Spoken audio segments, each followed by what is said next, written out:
अस्सलाम वालेकुम गाइस। अगर आपने एक साल पहले होंडा सिटी 70 जो है वो परचेज़ की हो और आप उसको रोज़ाना 32 से 35 किलोमीटर चलाते हैं तो एक महीने में आपने उसको 1000 किलोमीटर चलाया। सेम इसी तरह से आपने उसको एक साल में तकरीबन वहाँ पर 12,000 किलोमीटर जो है वो आपने चला लिया है। ठीक है, 12,000 किलोमीटर आपने चला लिया है, आपके पास होंडा सिटी 70 है एक साल में। अब जो वो आपकी होंडा सिटी 70 है, कंपनी तो कहती है कि वो आपको जो है वो 80 की एवरेज देती है, लेकिन लोग कहते हैं कि आपको 55 से 60 देती है, लेकिन हम यहाँ पर 50 की एवरेज मान लेते हैं। आपने एक साल में 12,000 किलोमीटर बाइक चलाई, ठीक है, और आपको जो एवरेज है वो वहाँ पर दे रही है 50, तो 12,000 यहाँ पर इसको अगर हम डिवाइड करते हैं 50 की एवरेज आपको दे रही है लेट्स सपोज, तो आपने एक साल में 240 लीटर जो पेट्रोल है वहाँ पर आपका खर्च हुआ है एक होंडा सिटी 70 में। ठीक है, पेट्रोल वाली बाइक में 240 लीटर आपको जो है वहाँ पर पेट्रोल लगा है। अब 240 आपका जो है वो पेट्रोल लगा है, 240 लीटर आपका पेट्रोल लगा है। इसको अगर हम मल्टीप्लाई करते हैं, आज रेट क्या चल रहा है 260 पे, 1 लीटर 260 का पड़ता है, तो आपका यहाँ पर 62,400 रुपये का आपका जो है वो यहाँ पर कॉस्ट आई है पेट्रोल की। ठीक है, पेट्रोल की कॉस्ट आपकी आई है। अब यहीं पर हमने जो है वो प्लस करना है इसमें इसके इंजन की मेंटेनेंस की। याद रहे इंजन की मेंटेनेंस, क्योंकि बाकी शॉक्स हो गए, ड्रम्स हो गए, ब्रेक शू हो गए, वो तो इलेक्ट्रिक बाइक में भी होगी ना, इसलिए हमने सिर्फ ये जो फ्यूल बाइक है इसका सिर्फ इंजन की कॉस्ट हमें देखने का, हमें एक साल चलाने पर हमें मेंटेनेंस की कितनी कॉस्ट आई है इंजन को लेकर। लेट्स सपोज 12,000 किलोमीटर का आपने चलाया है, तो वहाँ पर आपके जो है वो आपने 6 दफ़ा ऑयल चेंज किया, क्योंकि कंपनी कहती है हर 2,000 के बाद आपने ऑयल चेंज किया। 6 दफ़ा आपने ऑयल चेंज किया और आपने 3 से 4 दफ़ा आपने ट्यूनिंग कराई। ठीक है, तो ये सारी कॉस्ट आपको मिलाकर यहाँ पर 6 से 7,000 रुपये कॉस्ट आती है इसकी। ठीक है, तो हम यहाँ पर इसमें 62,400 पेट्रोल के खर्चे में हम यहाँ पर ऐड कर देते हैं इसकी मेंटेनेंस का खर्चा। लेट्स सपोज हम 7,000 कर देते हैं, 1 2 3 ये 7,000, तो आपको यहाँ पर 69,000 या 70 आप कर लें। ठीक है, 69,000 आपको जो है वो यहाँ पर एक होंडा सिटी 70 पे खर्चा आया है। ठीक है, पेट्रोल का मेंटेनेंस का डालकर 70,000 हम यहाँ इसको काउंट कर लेते हैं। वहीं पर अगर आपके पास इलेक्ट्रिक मोटरसाइकिल हो, वो भी आपने रोज़ाना जो है आपने चलाई है 30 से 32 से 35 किलोमीटर, एक महीने में 1,000 किलोमीटर, सेम इसी तरीके से 12 महीने यानी कि एक साल में 12,000 किलोमीटर आपने चलाई है। सेम ये भी 12,000 चलाई है, ये भी 12,000 चलाई है।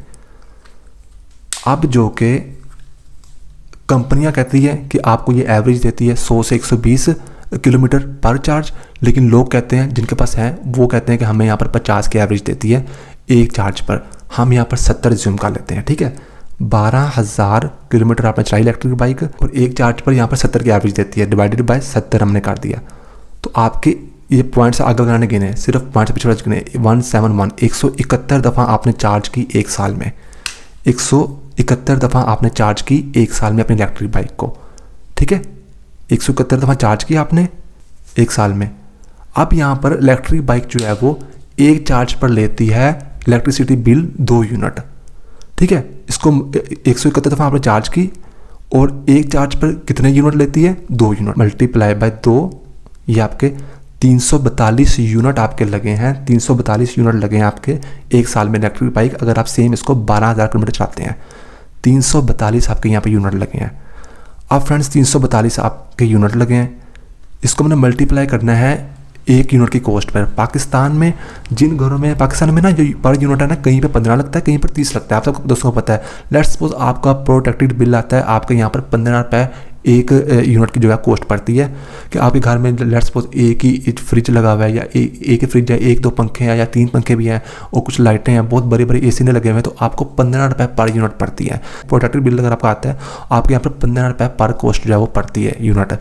तो आपको 342 यूनिट आपके सरे इलेक्ट्रिक बाइक के एक साल में 12,000 किलोमीटर चलाने पर। तो इसको पर हम यहाँ पर 15 के हिसाब से करते हैं, तो आपका यहाँ पर कितना बिल आएगा, बिल आया है सिर्फ इसकी वजह से 5,130 रुपये, ये आपका बिल है।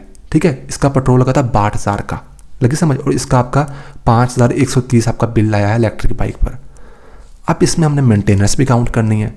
एक साल में अगर आप 12,000 किलोमीटर चाहते हैं, जो कि बहुत ज़्यादा होता है इलेक्ट्रिक बाइक के लिए, तो आपको यहाँ पर अच्छी से अच्छी कंपनी की बैटरी भी 8 या 9 महीने चलती है, लेकिन चले एक साल में आपको ज़रूर वो चेंज करनी पड़ेगी। अगर आप 12,000 किलोमीटर चलाते हैं तो आपको एक साल बाद आपको इसकी जो है वो बैटरी चेंज करनी पड़ेगी। तो उसकी बैटरी की जो मेंटेनेंस है उसकी कॉस्ट कितनी आएगी?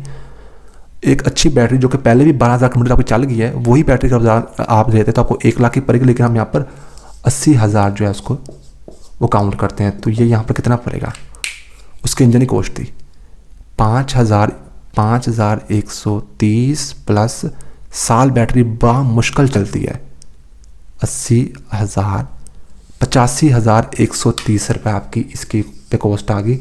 आगे जाके मैंने आपको सारा कुछ बताना है। 12,000 किलोमीटर होंडा 70 चलाई, तो मेंटेनेंस और जो इसका पेट्रोल का खर्चा आपका आया 69 जो है वो यानी कि 70,000 आपका आया है, और इसका 85,000 आया है। लगी समझ। अब आप कहेंगे कि जी इसकी जब हम होंडा सिटी 70 की मेंटेनेंस आपने कम लगाई है, शॉक्स भी तो इसको लीक हो सकते हैं, उसकी बैक लाइट का जो बल्ब ख़राब हो सकता है, होल्डर ख़राब हो सकता है, आपके जो है वो लेदर भी ख़राब होना है, तो वो तो इलेक्ट्रिक बाइक में भी है ना, वो तो इलेक्ट्रिक बाइक में भी है। तो इसके यहाँ पर हमने सिर्फ जो इंजन की कॉस्ट है वो लगाकर मैंने आपको यहाँ पर बताया है, ठीक है, कि आपकी ये 70,000 में पड़ेगी और ये आपको 85,000 की पड़ेगी। इलेक्ट्रिक बाइक आपकी उस वक्त कामयाब, बड़ी अच्छे तरीके से कामयाब होगी जब कोई बड़ी कंपनी होंडा यामा सुजुकी जो है वो निकालें इलेक्ट्रिक बाइक, और उसमें वो एक चीज़ करें कि बैटरी की कॉस्ट बहुत सस्ती हो, 30,000 रुपये की बैटरी पड़े, 25,000 रुपये की, 65,000 रुपये की कॉस्ट हो, और वो 4 साल चले, तब जाकर इलेक्ट्रिक बाइक काफ़ी ज़्यादा सूटेबल है। अभी के लिए आपको पता है इसका हाल, अभी मैंने इसको ये काफ़ी ज़्यादा जो है वो इसके लिए मैं इसके हक में रह के मैंने बात की है कि वरना इसकी जो आपको अगर होंडा 70 या आपको जो चाइना 70 आपको 1.5 लाख की पड़ती है, वहीं पर ये आपको 2.5 लाख की पड़ेगी, ठीक है। अच्छी कंपनी की उसमें बैटरी लगी होगी, वो बैटरी आपकी बड़ी मुश्किल से 12,000 किलोमीटर चलेगी, इससे ज़्यादा नहीं चलने वाली, बल्कि उससे पहले ही 6,000 के बाद उसकी एवरेज टाइम भी कम हो जाएगा। हमने 70 लगाया ना, यहाँ पर वो 50 से 45 30 से भी आ सकती है, ठीक है।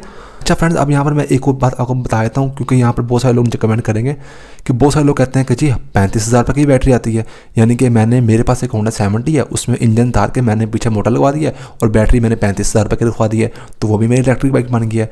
या कुछ कंपनियाँ सस्ती बाइक्स देती हैं, उसमें जो बैटरी 35,000 की आती है, वो बैटरी आपकी जो है वो 35,000 वाली, वो आपकी 12,000 क्या, वो आपकी 5,000 किलोमीटर भी बड़ी मुश्किल से चलेगी, ठीक है।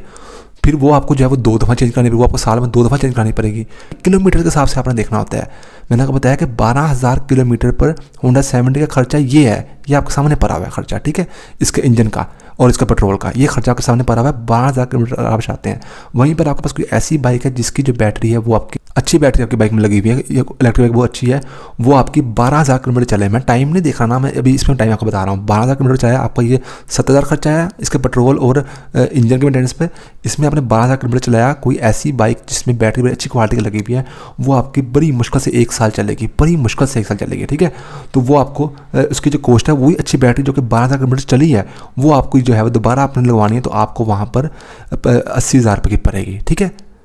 35,000 वाले आप डलवाते हैं तो वो आपको 12 के बजाय 6,000 रुपये चेंज करनी पड़ेगी। तो ये चीज़ है। अब यहाँ पर हम बात कर लेते हैं कुछ और इसके फ़ायदे नुकसान को लेकर। सबसे पहले बात की जाए, इसका एक बहुत बड़ा फ़ायदा जो कि इलेक्ट्रिक बाइक मुझे काफ़ी ज़्यादा पसंद है, नॉइस पोल्यूशन तो इसमें है नहीं। अगर सब लोग, कोई कंपनी जो है वो निकाले थे अच्छे जो है वो आपके इलेक्ट्रिक बाइक निकालती हैं, तो सब लोग लेने लग जाते हैं, तो यहाँ पर नॉइस पोल्यूशन जो है वो ख़त्म हो जाएगी। सड़कों पे आपको ट्रैफिक जो है वो नॉइस नहीं आएगी, क्योंकि वो नॉइस जो है वो सिर्फ फ्यूल इंजन ही करते हैं, ठीक है। ख़ास तौर पर 1 to 5 वो तो फिर बहुत ज़्यादा करता है। ये इसका फ़ायदा है नॉइस पोल्यूशन। और वैसे बात की जाए कि इन्वायरमेंटली फ्रेंडली की, कि इन्वायरमेंट जो है वो फ्रेंडली है कि नहीं है, तो वो इलेक्ट्रिक बाइक होती है, फ्यूल इंजन नहीं होते हैं। फिर भी जो है, जैसे कि फ्यूल इंजन जो है अगर स्मोक वगैरह नहीं भी देते, आर मेंटेन किया हुआ, तभी वो जहरीली गैसें जो है वो छोड़ते हैं। लेकिन यहाँ पर जो इलेक्ट्रिक बाइक है, उसकी जब आपने पुरानी बैटरी वेस्ट करवानी है, उसके जो सेल्स जो डिस्ट्रॉय होते हैं, वहाँ से कार्बन निकलती है, जिसकी वजह से काफ़ी ज़्यादा पोल्यूशन होती है। और सेम इसी तरीके से जब नई बनेगी बैटरी, तब भी उसमें जो है वो काफ़ी ज़्यादा पोल्यूशन होती है, लेकिन फिर भी फ्यूल इंजन से कम होती है। तो पोल्यूशन वाइज तो इसको जो है यहाँ पर टिक पॉइंट जाता है। अब यहाँ पर थोड़ी सी बात कर लेते हैं पावर को लेकर। अगर आपके पास होंडा सिटी 70 है और यहाँ पर आपके पास इलेक्ट्रिक बाइक है, तो जाहिर सी बात है होंडा 70 पे आप 3 बंदे ही बैठा लें तो चढ़ाई वाले इलाकों पर आराम से चढ़ जाएगी, ठीक है। तो वहीं पर जो इलेक्ट्रिक बाइक है उनको आपको पता है कि वो थोड़ा बैठ जाती है, ठीक है, इतनी पावर इसमें होती नहीं है। और अगर इसमें हम फ्यूल इंजन में थोड़ा सा बढ़ा दें तो 1 to 5, तो फिर वो बहुत ही पावरफुल है ना, उसका तो मैं यहाँ पर जिक्र ही नहीं करूँगा, माशाल्लाह वो पावरफुल बाइक है। और यहीं पर अगर हम बात करते हैं कि फ्यूल की, देखिए फ्रेंड्स, अब लेट्स सपोज आपकी बाइक में इतना फ्यूल है कि आप अपने घर से दोस्त की तरफ जा सकते हैं और वहाँ से आ सकते हैं, ठीक है, उसमें इतना पेट्रोल है, आप चलेंगे दोस्त की तरफ और वहाँ से वापस आ सकते हैं। लेकिन आप दोस्त की तरफ गए, वहाँ का प्रोग्राम बन गया कि यार आज हम यहाँ से थोड़ा और आगे जाते हैं, 100 रुपये आपने डाला, 100 रुपये उसने डाला, वहीं से पेट्रोल पंप से पेट्रोल वाले आप आगे चलेंगे, मजीद आपका प्रोग्राम होना है, यहाँ से आपने और आगे जाना है, वहीं से पेट्रोल पंप से आपने दोबारा 2 मिनट में पेट्रोल वाले आप और आगे चलेंगे। वहीं पर अगर आपकी इलेक्ट्रिक बाइक जो है वहाँ पर अपने दोस्त की तरफ जाना है और आने के लिए सिर्फ उसकी जो है चार्जिंग टाइमिंग बची हुई है, तो आप दोस्त के साथ जाते हैं, वहाँ प्रोग्राम बनता है, आपने मजीद आगे जाना है, तो आपको उसको 8 घंटे में तो फुल चार्ज होगी। लेकिन अगर आप कहते हैं मैं इसको आधा भी चार्ज करूँगा तो 4 घंटे तो लगेंगे ना। तो इसका यहाँ पर ये बड़ा मसला है कि चार्जिंग टर्मिनल्स पाकिस्तान में अवेलेबल नहीं है, ठीक है, पेट्रोल पंप से अवेलेबल है। तो यहाँ पर एक तो बैटरी अच्छी हो, टाइमिंग ज़्यादा निकाल ले, यानी कि ज़्यादा चलाने के बावजूद, बाइक को ज़्यादा चलाने के बावजूद फिर भी टाइमिंग ज़्यादा निकाल ले वो, और उसके अलावा इसकी कॉस्ट भी कम हो और चार्जिंग टर्मिनल्स हो, तब इसकी सेल बहुत ज़्यादा यहाँ पर हाई होगी, ठीक है। तो फ्यूल इंजन के आपको जो पार्ट्स है वो इजीली अवेलेबल होते हैं, खासतौर पे जो है वो होंडा 125, होंडा 70 के आपको मैकेनिक्स इजीली मिल जाएंगे, वहीं पे इसके नहीं मिलते हैं। लेकिन जब इसकी जो बैटरियाँ अच्छी होनी शुरू हो जाएंगी, इसके चार्जिंग टर्मिनल्स आ जाएंगे, तो इसके भी मैकेनिक्स भी ज़्यादा हो जाएंगे, इसके भी जो है वो स्पेयर पार्ट्स अवेलेबल हो जाएंगे, ठीक है। इस वजह से इसकी जो है वो तारीफ नहीं करनी चाहिए। सिर्फ मैंने वो खर्चा बता दिया कि खर्चे वाइज जो है ये कैसे पड़ती है। फिर से बता रहा हूँ कि जो ऐसी बाइक की बैटरी जिनकी 35,000 रुपये की आती है वो 12,000 किलोमीटर नहीं चलेंगी। अगर आप 12,000 किलोमीटर बाइक चलाते हैं आपकी इलेक्ट्रिक बाइक साल में, तो वो आपके 35,000 वाली जो है वो आपको 6 महीने बाद चेंज करनी पड़ जाएगी। तो ये मैंने उस हिसाब से बिल्कुल एक्चुअल आपको बताया है। लेट्स सपोज 4 साल बाद एक होंडा 70 का रिंग पिस्टन का काम निकलता है, तो वो इसकी मोटर का भी निकलेगा। या अगर इसका रिंग पिस्टन वाला काम निकलता है तो आप उसको अगर सेल भी करते हैं, उस वक्त आप 1.5 लाख अपने लिए, आप 4 साल चलाने के बाद आप उसको 80,000 रुपये की सेल करते हैं, तो वहाँ पर थोड़े पैसे और डालकर आपको दोबारा जो है होंडा 70 नहीं मिल जाएगी, ठीक है। इसकी रीसेल भी अच्छी है। तो यहाँ पर जो इलेक्ट्रिक बाइक है वो इस हिसाब से मैंने बता दिया कि किस हिसाब से कामयाब है। एक स्टेप पीछे है सिर्फ बैटरी इसमें, बल्कि 2 स्टेप। एक इसमें बैटरी अच्छे आने लग जाए, जो टाइम भी ज़्यादा निकाल ले, यानी कि ज़्यादा टाइम तक वो चलें और सस्ती भी हो, और नंबर 2 इसमें चार्जिंग टर्मिनल्स अवेलेबल हो, तो फिर इलेक्ट्रिक बाइक की जो सेल्स है वो बहुत हाई जाएंगी। अभी तक ये यहाँ पर पाकिस्तान के हिसाब से मैंने बात की है। मुझे नहीं पता कि पाकिस्तान के अलावा बाकी कंट्रीज़ में क्या रेट चल रहा है बैटरीज़ का, या फिर वहाँ पर बैटरी किस टाइप की है जो कि काफ़ी ज़्यादा टाइम चल जाती है, और इसी तरह वहाँ पर बिजली का बिल कितना आता है वो मुझे इसके अलावा पाकिस्तान के अलावा मुझे नहीं पता। तो मैंने पाकिस्तान के हिसाब से आपको बता दिया कि कौन सी बाइक आपको कितना खर्चा जो है यहाँ पर देगी। मेरा नाम है तैयब अजीज़। थैंक्स एंड अल्लाह हाफिज़।